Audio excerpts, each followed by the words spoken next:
The Knuckles Chaotix special starts out wasting precious space and reiterating what we already know. It's trying to be profound by emphasizing how majestic the floating island is, but it's doing it in the most capped and obvious way possible, and ultimately it's just completely pointless, especially since this story could have taken place on Carnival Island instead, where the game actually took place, and the plot would have been exactly the same. We already know all this. Yes, we know it's a nature-filled area. Yes, we know Eggman and Sonic fought on it and the island hates strangers.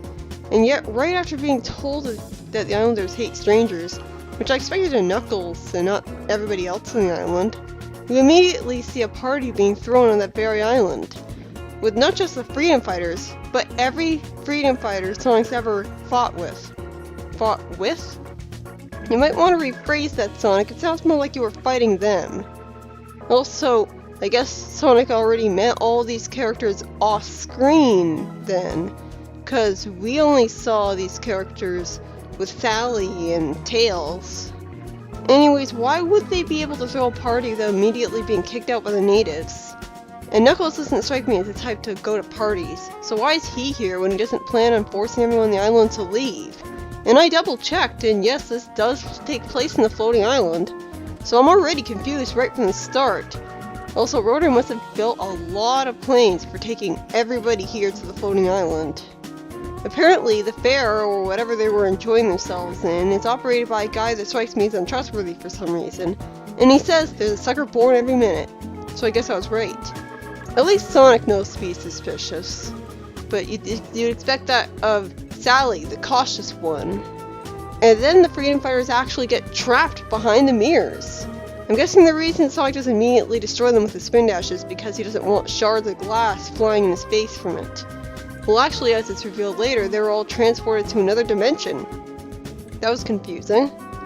Then Eggman gloats to an angry Knuckles about it, having not trapped Knuckles as well for some weird reason. I'm confused about why Renfield the rodent, the guy running the fair, would ever actually want to help Eggman. And he called them suckers, so it's not like he's innocent, he's actually a bad guy. It's not explained so far that Robotnik threatened to roboticize him if he wouldn't comply with him, that's why he helped him. He looks like he has no motivation for what he's doing. Eggman brags that he took away Knuckles' magical powers with the energy he released. And the writers at least think to give a justification for why they didn't have him do the smart thing and trap Knuckles too. Because Eggman wants witnesses to his triumph, to tell everyone what he did. He could have just used a security camera to film what he did and showed it to people, and trapped Knuckles in another dimension. I hope he used the trans-dimensional transporter we saw in issue 30 to do this, otherwise it makes no sense that he'd be able to. Knuckles complains to himself about the situation, revealing that even his sharp knuckles are gone, and his locks have become shorter. Just now, Charmy B introduced himself to him, explaining that he wasn't at the park with all the others because he's a sightseer who wants to explore everywhere he goes, and gather pollen. I guess even talking anthropomorphic bees can gather pollen. But why would he want to? Instinct, I guess, but unless he can turn it into honey and feel comfortable with eating his own honey, it wouldn't really benefit him. What, just because he's a bee? I like that when Espio introduces himself, while uninvisibling himself in a cool entrance, he immediately reveals that he's allergic to pollen, so they care enough to give him an interesting weakness right away, even if it never comes up. That's more than I could say for most of the other freedom fighters who don't even have that. Still, why would a ninja admit that he has a weakness like an allergy so easily? Especially in front of a complete stranger. I'm guessing the reason the rest of the Chaotix hadn't been captured by Eggman is the same reason Charmy hadn't. They got distracted by a butterfly and went exploring everywhere but the fair. This is very convenient, isn't it? Not sure why Charmy would care that Espio was eavesdropping on him though. And this is when Vector introduces himself to Knuckles for the first time. So apparently the story where Knuckles revealed that he saves Vector a lot on his island chronologically took place long after this? So I asked you, what was the point of putting that story out before this one was released? That was not a good introduction to Vector, making him just the idiot that Knuckles saves a lot and is best friends with for some reason. Vector introduces himself as a guy who likes to talk tough while listening to rock music on his headphones so loud they can't hear what people are saying. Already a much more interesting character than all of the other freedom fighters were. You can really tell they cared about the Chaotix. I guess game characters get more care in the writing department. And also I guess he didn't turn down his music in the first place because he liked hearing it so much, even if that meant he didn't hear what people were saying. Still, it kind of feels like he's just arbitrarily doing something stupid for the sake of a joke. After Vector breaks the fourth wall in an unnecessary, unfunny joke, we see an explosion come from a bunch of rocks, revealing that Mighty blasted through the mountain to get here. Why is he here anyways? Why wasn't he at the fair? And Mighty then revealed that the robots near him, Heavy and Bomb, are friends of his. So is this a situation where Mighty was made a gullible idiot for believing that these robots are on his side, when he lives in a world where all the robots are made by Eggman? So they wouldn't have the free will to join the good guys even if they wanted to. Thankfully, this is explained properly. It's explained that they're built by Eggman to seek out and repair damaged systems automatically, but for some stupid reason, Eggman gave them free will, giving them power gems that allowed for independent action. Why the hell would Eggman do that? Because plot convenience, that's why. And just because it granted them free will doesn't mean consciences should logically follow from that. So it sure is convenient that Heavy and Bomb didn't end up like Crocbot and be evil with their free will. Then Heavy and Bomb show everyone the power gems they had made off with, and Heavy says that those gems will be very helpful to them. We cut to Eggman complaining that the rides at the amusement park were all reactivated at the same time. Eggman figures that since each ride was activated by a separate switch, Knuckles must have gotten some help. And then he takes a page out of Robo-Robotnik's book by revealing that suddenly he has a magical material transporter now, which can summon him a counterforce from Brovotropolis. With that, he summons Metal Sonic. Oh, sorry, apparently it's Mecha Sonic. Not sure why. I guess Eggman fixed him from last time. He seems to just be talking like a generic robot instead of like Sonic. That sucks. After Eggman sends him to destroy Knuckles and his friends, it's revealed, as I expected, that all of the rides were only activated as a distraction to Eggman, with the goal being to distract him long enough for all of them to reach the Hall of Mirrors. All of them defeat Metal Sonic way too damn easily, with Vector taking advantage of some tether rings that came out of complete nowhere and seemed to have purely existed for the sake of a Knuckles Chaotix reference. Metal Sonic immediately downloads himself into a much larger red body to fight them. Wow, they're at their final boss already? That was anticlimactic. Not much has happened here. And Knuckles uses a power gem to make himself grow large enough to fight Metal Sonic with ease, using Chekhov's gun. I like this change, this is pretty cool. Is that bad? Why the hell would he even say that? Of course it is. Knuckles ends up knocking the robot into the Hall of Mirrors, which frees the Freedom Fighters, who are perfectly unharmed instead of writhing in pain from shards of broken glass from the mirrors flying to their faces. So that was good. And Knuckles explains that breaking those mirrors had somehow reversed that earlier energy effect. He says that he can feel his powers coming back and immediately takes advantage of them. I guess I should be all happy and excited that Knuckles got the moment to be a badass in this issue, by having an issue to himself. But I expect that of Knuckles. I don't expect that of Bunny or Tails, because they don't really get to do anything. So aside from appreciating the variety that's not Sonic doing the fighting for once, I don't really care. I feel the same way that I would feel about Sonic fighting. And then the guy who helped Eggman with his scheme for no reason gets caught in a convenient trap we never saw before and sent to prison. That was convenient. I'm kinda confused that after Sonic suggests that Knuckles and his friends all form a team together, Knuckles' and his friends all refuse, with Espio being a dick calling them all a freak show for some reason. I saw them all together earlier, they all introduced themselves to Knuckles at the same time, so I was given the impression that these guys were all friends already, that they already knew each other.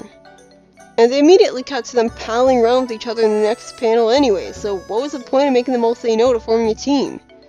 In the side story, Charmy establishes himself as a playful one of the group who likes to get his friends to play games with him, and then he acts like an annoying brat by causing Vector to get pushed to the ground. And it doesn't look so good on Mighty either because he just goes along with it. The first part of the side story is just a waste of time showing the Chaotix trying to play tag with each other.